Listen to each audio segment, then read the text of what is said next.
আসসালামু আলাইকুম friends, welcome back to my channel. আজ হাজির হয়েছি দুর্দান্ত স্বাদের শিম বাটা বা শিমের ভর্তা রেসিপি নিয়ে। আমার মতন করে এভাবে একবার বানিয়ে দেখুন। শীতের দুপুরে একদম জমে যাবে খাবার। আমার চ্যানেলটি সাবস্ক্রাইব না করা থাকলে সাবস্ক্রাইব করার অনুরোধ রইল আপনাদের। আর আমি 300 গ্রাম সিম নিয়ে নিয়েছি, ভালো করে ফ্রেশ করে ধুয়ে নিয়েছি কেটে। আমি একটা প্যানের মধ্যে নিয়ে নিয়েছি সিমগুলো, আর সামান্য পরিমাণ আমি এর মধ্যে পানি অ্যাড করেছি। পানির পরিমাণ একদম বেশি দেওয়া যাবে না, কারণ আমি এই পানিটাকে এই শিম সেদ্ধ হওয়াতেই আমি লাগিয়ে দেব, দেখতে পাচ্ছেন। আর গ্যাসের ফ্লেমটাকে মিডিয়াম রাখবেন। আমি একটা চামচের দ্বারায় সিমগুলোকে ভালো করে নাড়াচাড়া করে নিচ্ছি, যাতে করে সমানভাবে সেদ্ধ হয়। আর সেদ্ধটা যে খুব বেশি পরিমাণে করবে তা কিন্তু নয়। মোটামুটি 5 থেকে 6 মিনিট এভাবে সিমটাকে নাড়াচাড়া করে নিয়েছি, যাতে করে এই পানিটা ওরকম শুকিয়ে যায় সিমের মধ্যে। এবার আমি দেখতে পাচ্ছেন যে আমার সেদ্ধ হয়ে গিয়েছে সিম। সিমটাকে মিক্সিতে একটা পেস্ট বানাবো, তার জন্য সিম নিয়েছি, আর 4-5টা রসুনের কোয়া, একটা কাঁচা লঙ্কা, আর কিছু সর্ষে কালো, আর নিয়ে নিলাম সামান্য পরিমাণ ধনেপাতা ফ্লেভারের জন্য।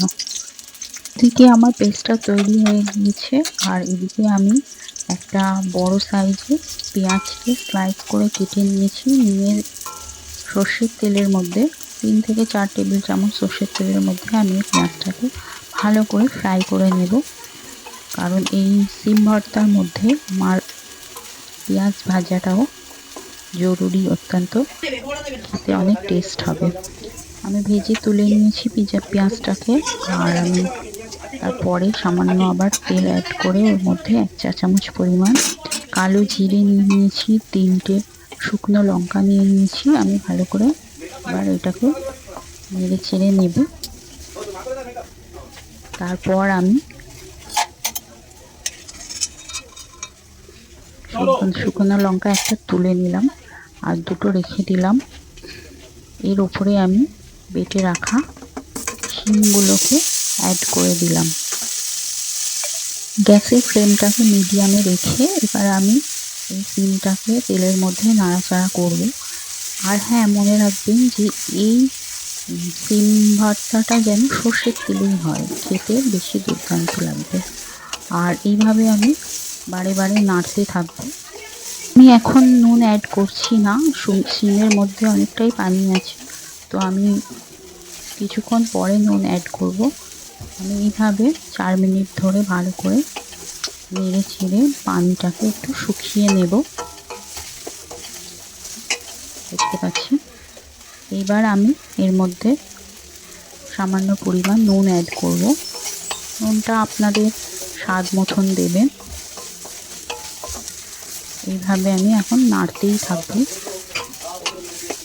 না হলে তলায় ধরে যেতে পারে। তো আমার নাড়াচাড়া কিন্তু চলতেই থাকছে। তো এই পর্যায়ে এসেছে। তারপর আমি ব্যালেন্সের জন্য সামান্য পরিমাণ হাফ টিস্পুন চিনি অ্যাড করলাম। দেখছেন অনেকটাই শুকিয়ে এসেছে পানিটা, কড়া থেকে শিমটা অনেকটাই ছেড়ে ছেড়ে আসছে। এরপর আমি ভেজে রাখা যে পেঁয়াজটা বেরেস্তা বানিয়ে রেখেছিলাম, তো সেটাকে ডিমের সাথে অ্যাড করে নিলাম।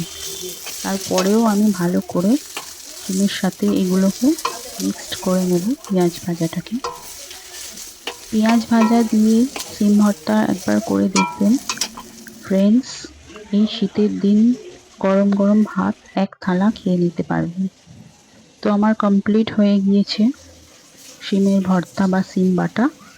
এভাবে দেখুন কতটা লোভনীয় লাগছে। এভাবে একবার বানিয়ে দেখবেন, অবশ্য ভালো লাগবে। আর আমার সাথে এভাবে থাকবেন।